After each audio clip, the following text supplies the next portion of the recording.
Hi மக்களே, நான் இன்றைக்கி பிக் பாஸ் 9 எபிசோட் 65 பற்றி நான் பேச போகிறேன்.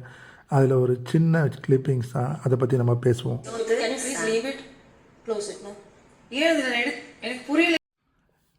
பார்த்தீங்களா வீடியோவை? நம்ம சாண்ட்ரா ஏதோ எடுக்கிறாங்க, அதுக்கு திவ்யா அங்கே வந்து நான் ஹெல்ப் பண்ணுறேன் கொடு அப்படின்றாங்க. ஆனால் அதுக்கு நம்ம நடிப்பு அரக்கி அதுக்கு வேணாம், நீ வேணாம், என்னை விடு அப்படின்னு சொல்கிறாங்க. ஆனால் நம்ம திவ்யா அதை விடுற மாதிரி தெரியல. நான் என்ன பண்ணேன் என்கிட்ட ஏன் கோவப்படுற அப்படின்னு கேட்குறாங்க. அதுக்கு நடிப்பு அரக்கி ஒரு அரக்கம் வெளியே போனான், ஆனால் ஒன்றும் அரக்கி வெளியே போகல. எதுக்கு தாங்க அப்படி கத்துறாங்க?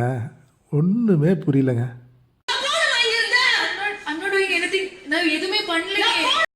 தயவு செய்து போயிடுங்க.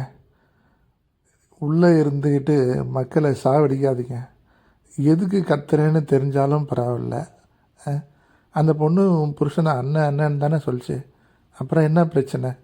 எதுக்கு தான் கத்துறேன்னு சொல்லிட்டாது கத்துங்களேன்.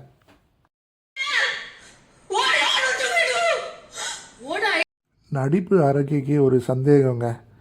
நம்ம பிரஜன் வீட்டை விட்டு வெளியே போனதுக்கு காரணம் இந்த திவ்யா தான் அப்படின்ட்டு. அதனால தான் இப்படி கற்றுன்னு கத்துறாங்க. எங்கள் பிக் பாஸ் கேம்னால் என்னன்னே தெரியாமல் இவங்களெல்லாம் உள்ளே போட்டுடுறாங்க. அதுதாங்க எங்கள் பிரச்சனையே.